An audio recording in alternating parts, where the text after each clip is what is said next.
Welcome back into the GSMC Sports Podcast. Just talked about the Celtics-Pacers series, but now going a little bit bigger picture, I am going to be giving my rankings for the top players remaining in the NBA playoffs in the conference finals. Now, I want to come out and say that this was, I think, through the top of it, a pretty straightforward picks for me. There were a couple sort of debatable picks in there that I'm sure some people will be possibly unhappy with. Some honorable mentions that I wanted to throw out there were Derek White, Jaden McDaniels, and Jrue Holiday. I thought that the top 9 were sort of locked in for me in terms of they had to be there by any means. And then I really struggled with who to put at that number 10 spot.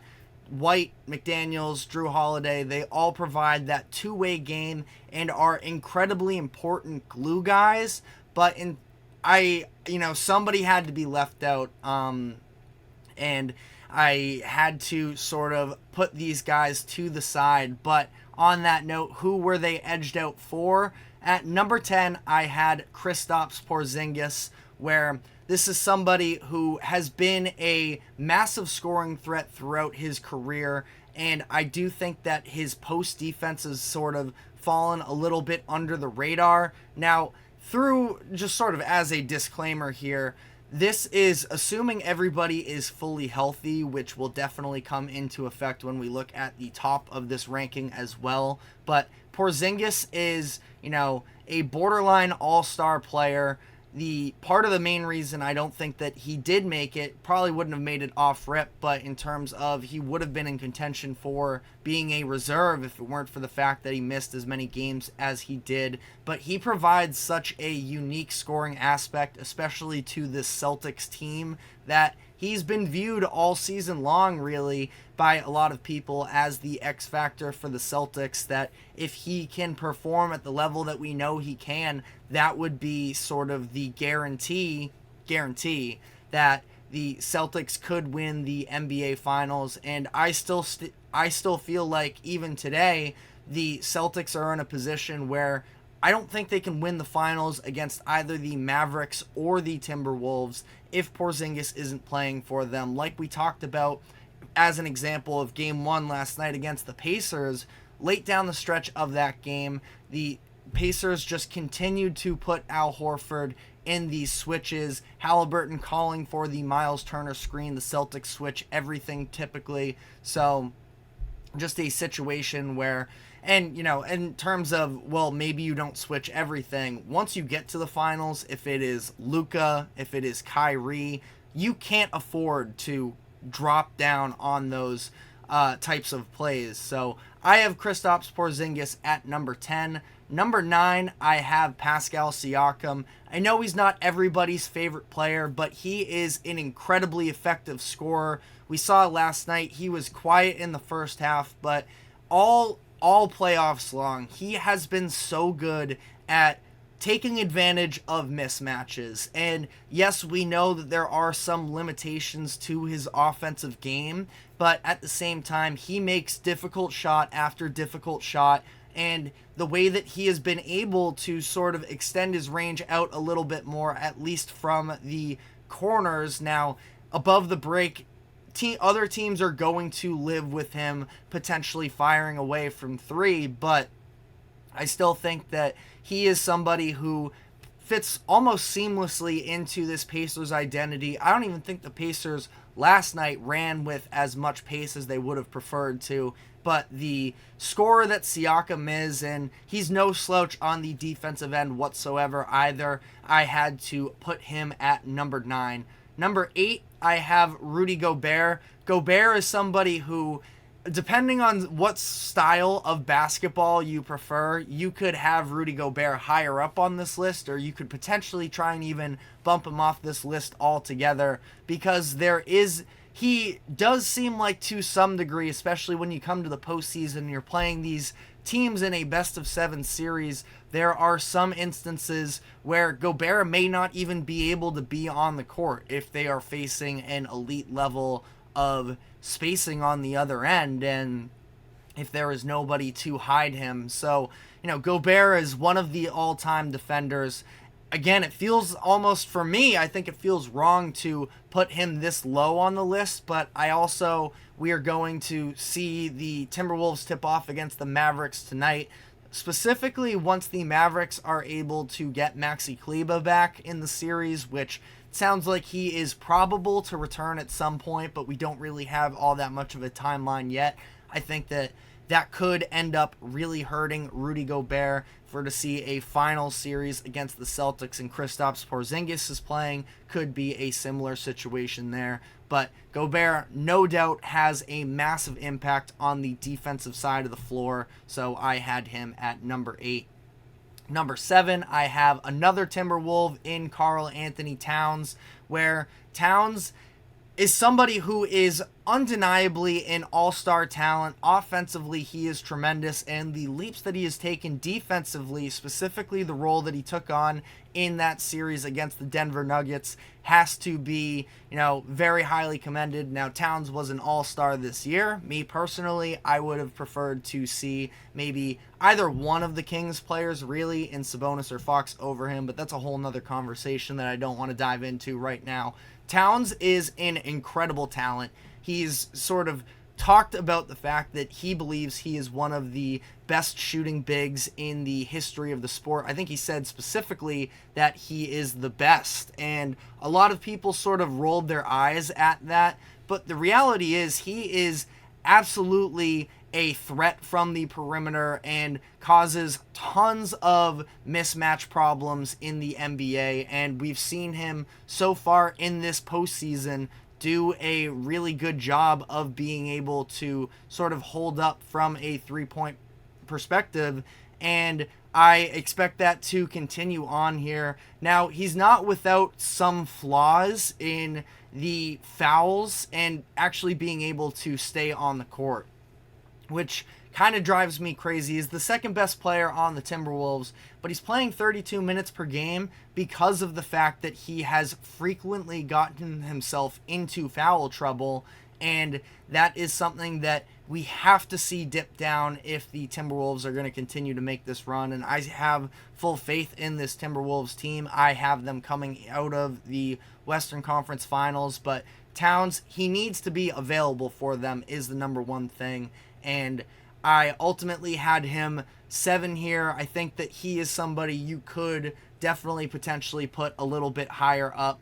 There is a debate with this next player here where I have Tyrese Halliburton at number 6. Now, I think that this might even feel low for Halliburton as well. Again, outside of, probably the top 7, I think are all, legitimate all-star caliber players, and even you could potentially try and throw Rudy Gobert in there. I mean, defensive player of the year, take with that what you will, but I think that this category here of Gobert, Tyrese Halliburton, they all sort of have these somewhat glaring flaws that do sort of knock them down a little bit. Now, I don't think that I'm getting too caught up in the recency bias of this, but Halliburton was a sieve last night defensively, where it seemed like when the Celtics offense was playing at its best, it's because they were attacking Tyrese Halliburton as much as they possibly could. And that's something that I think, they stuck him on Derek White towards the end of that game, and it seemed like White wasn't as willing to attack, but that's something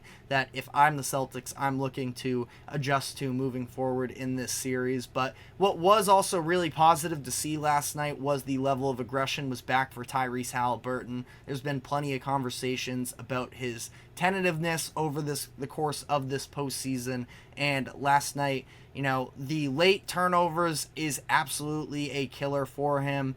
But he's a young player, and he's going to continue to develop. But I also do think there are, learning moments that occur in the postseason. And when I put this list together, I looked at it from the perspective of, if I'm trying to win a playoff series today, who am I taking first? And I ultimately have Halliburton falling to 6 in this list, behind Kyrie Irving as my number 5 pick. Kyrie is somebody that we all sort of know. You just kind of trust Kyrie in these big moments no matter what. And I think he's had a very successful postseason so far. Now, the conversation surrounding, this whole identity of being a team player and the fact that he has been a little bit more passive at times and seems like he's been, at least from a scoring perspective, a little bit invisible, but he has done a very good job on the defensive end, making effort plays that we haven't seen from him before in his career. And ultimately, when it comes to Kyrie, if you are looking at one individual player to take the big shot in a Game 7, it is hard to find many better options than Kyrie Irving. So I had him ultimately at number 5 in this one. Speaking of knocking down a big shot, we have the man from last night in Jaylen Brown. Now, Brown has been obviously an incredible player through a lot of his career. He's going to potentially be on the All-NBA team, probably third team. We saw him be selected to that last year as well. But one of the most impressive parts for Jaylen this season was the fact that he was able to develop on the defensive side of the ball. And that's something that when he was first coming into the NBA, it was sort of a high point of his game, but it seemed like he sort of almost fell off. That feels a little bit harsh, but at least in terms of his off-the-ball defense, it seemed like he got lazy at times, and he's definitely ramped that up as the Celtics have tried to buy into this idea of sacrifice and coming together, and Brown ended up getting multiple first-team all-defensive votes this year, where I believe he had 3 of which, so he ultimately got left off of the all-defensive teams altogether, but he's massively improved on that side of the ball, averaging 23 points per game on offense, and hit the big shot for them last night. Brown is just somebody that I think can be, any team can benefit from having a Jaylen Brown. He doesn't necessarily strike me as, he's somebody who could put up massive stats on any team, but this version of Jaylen Brown where he's playing a team game is just really fun to see in my eyes, so I had him at number 4. Now, I want to get out here and say number 3 and number 2 are an extremely close call to me, both going to be all-NBA players, but I went with Anthony Edwards here at number 3.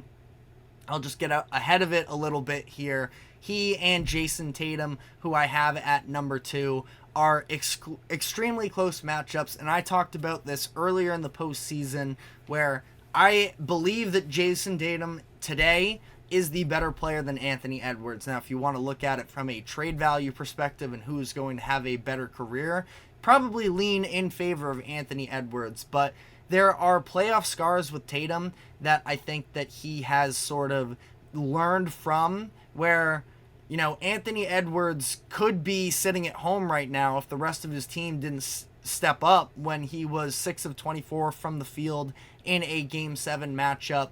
And I think that ultimately for him, he is an incredible talent. And I would say that generally speaking, I would call him a better scorer than Jason Tatum, but I think that Tatum does all of the other things a lot better than Anthony Edwards, where he is a better passer, he is a better rebounder, he is a better defender on a possession-to-possession basis, and that is not to take away from Edwards whatsoever, because as we're going to talk about in the next segment, he is one of the, faces of the league moving forward. But I think that right now, and as we sort of get into it here, Jason Tatum is just somebody who I expect to step up in these big moments. And listen, if you want to throw the fourth quarter at me from last night, go for it.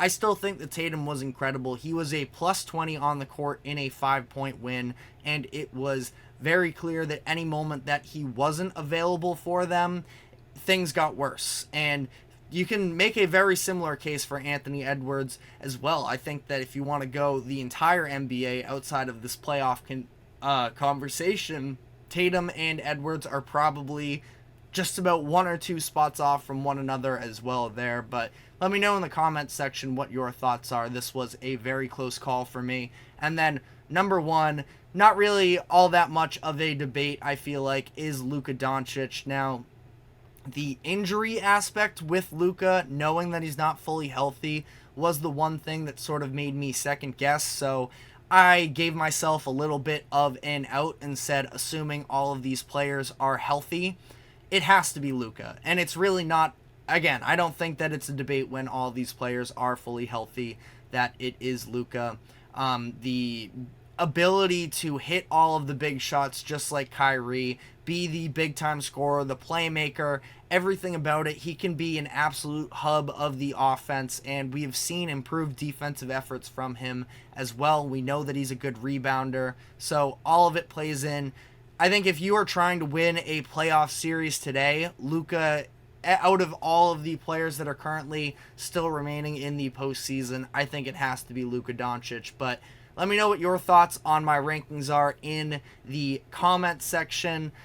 This was a pretty fun exercise to go through for me, although I know that a lot of people are probably going to be mad at me because all of this is pretty much subjective.